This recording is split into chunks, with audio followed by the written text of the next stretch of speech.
Монгол улсын нийт хүн амын 3/1 нь хөдөө аж ахуй, мал аж ахуйн гаралтай бүтээгдэхүүнээс хамааралтай ажиллаж амьдарч байна.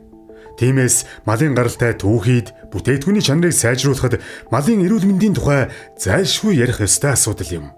Ер нь хүн төрөлхтний үндсэн хүнсний хоёр хэрэглээ байдаг.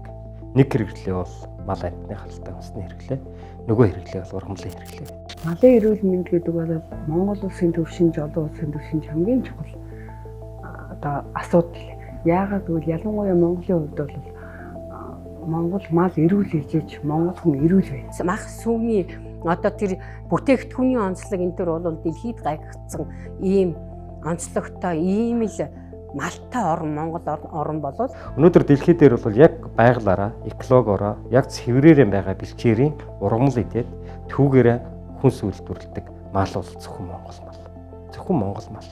Ямар ч химийн бордоо, ямар ч химийн хөлц байхгүй бэлчээрээс олж байгаа мал бол Монгол мал. Тэр үеэс бол ерөөсөө бэлчээрийн мал аж ахуй энэ дотроо мал аж ахуйн салбар дотроо за энэнийг эрхлэж Монгол улс бол Монгол хүн амьдарч ирсэн.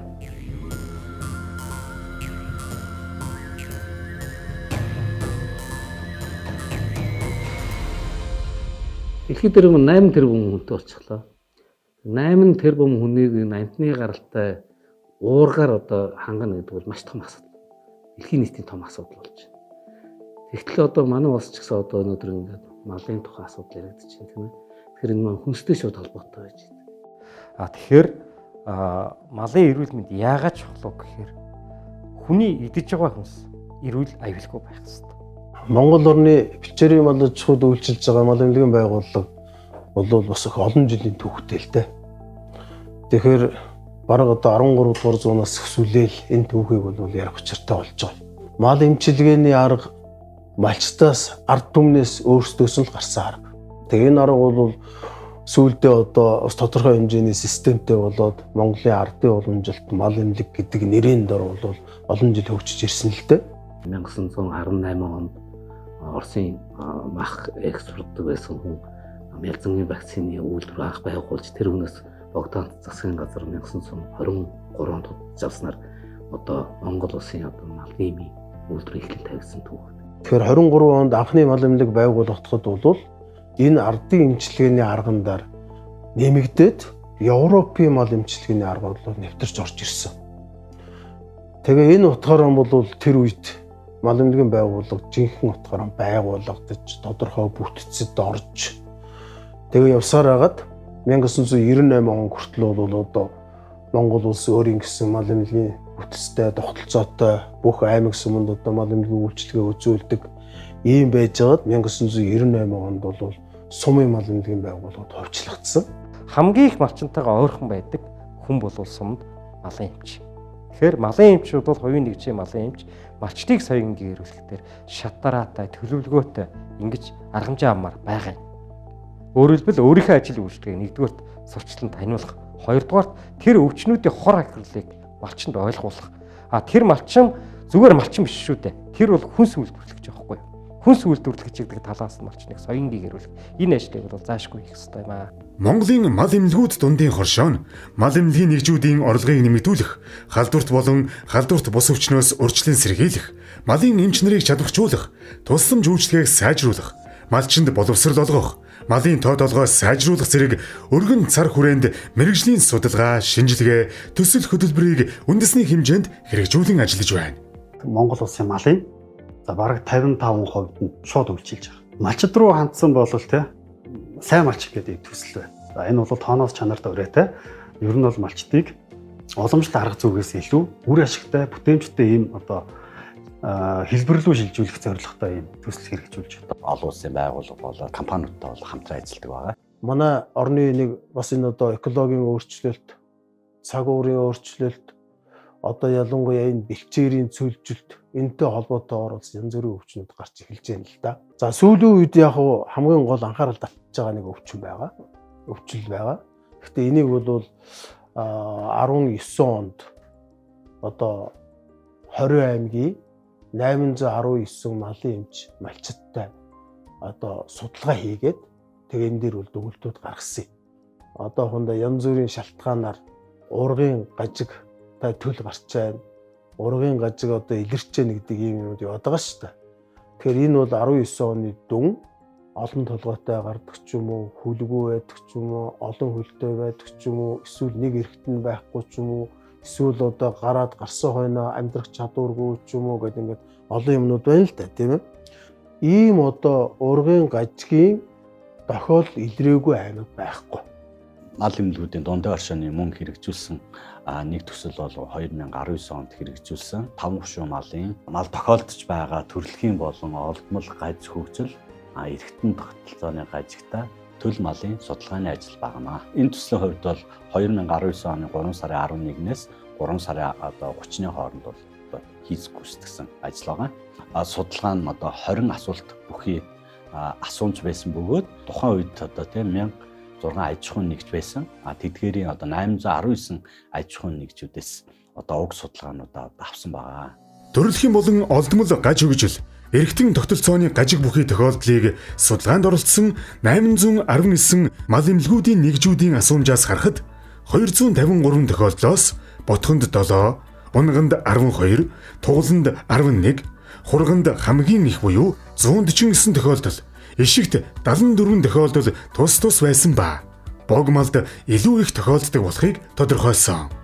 Тохиолдлыг газар зүйн байршлаар авч үзвэл хангаан бүсэд хамаарагдах ар хангаад 35, Төв аймагт 35, Завханд 28, Хөвсгөлд 28, Баян үлгийд 19, Тал хээрийн бүсэд хамаарагдах Сэлэнгэд 17, Баян хонгорт 17, Говийн бүсэд хамаарагдах Говь сүмбэрт 4, Говь алтаад 12, Дорн говьд 11, Дунд говьд 7.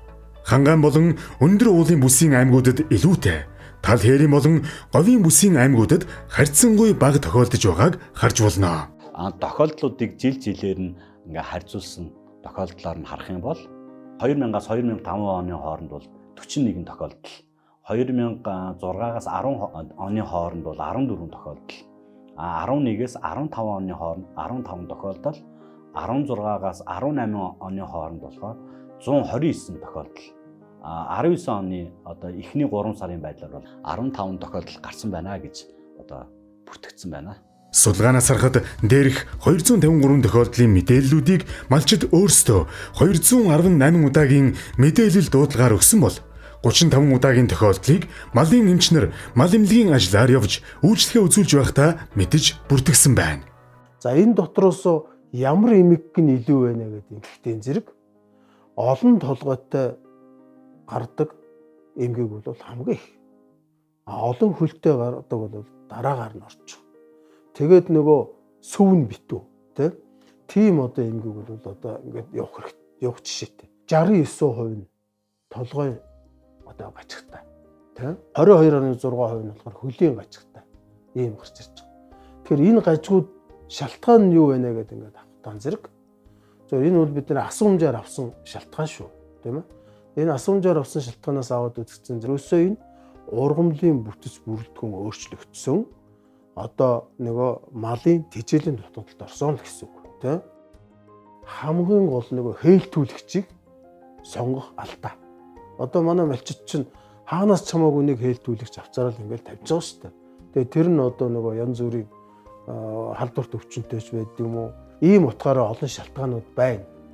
Тэгэхээр энэ бол нөгөө нэг ганцхан аймагт, ганцхан газар, ганцхан суманд ч гэдэг юм биш ээ. Бүх одоо улстай яараа.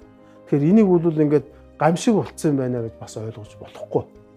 Яагаад гэвэл тэргүүл одоо мал гэдэг амтан гэдэг амтан ингээ байж байгаа үед бол мэдээж тэнд биологийн өөрчлөлт, генийн өөрчлөлт, мутац бүх юм явагдаж байгаа. Энэ утгаараа бол энэ бол илэрчээ. Гэхдээ 90 сая мал дотор харьцуулаад үзэх юм бол энэ бол 0 мянганы хэдэн хувьч хүрэхгүй. Тэгээ өөрөөр тийм их одоо сүртэй болцсон, гамшиг дагуулсан одоо болохон байсан юм биш шүү.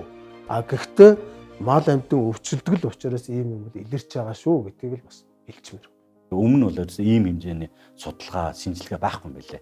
Бид нар нэлээд сайн ингээд судалж үзээд ерөөсөө энэ чиглэлийн судалгаа байхгүйсэн учраас эхний ээлжинд ерөөсөө асуумжаараа энэ 20 асуумжаараа байна уу байхгүй нь ийм тохиолдол гарсан байна уу? Гарсан бол одоо хаана юу тэр тохиолдлууд гарч байгаа юм бэ? тэр бүс нутагтай байна уу, говьтой байна уу, тал хээртэй байна уу гэдгийг нь л одоо тодруулж гаргаж ирэх зорилготойгоор төслийг хэрэгжүүлсэн. Мал эмнэлгийн дундаа орчооны хувьд бол яг юм мал эмнэлгийн салбарын хувьд бол зарим нэгэн одоо юм судалгаануудыг бүр зориуд ингэж хийж байгаа. Үүний жишээ бол сая энэ одоо төл малын одоо тий ургийн гажгийн судалгааг одоо жишээ нь гаргаж байгаа тий.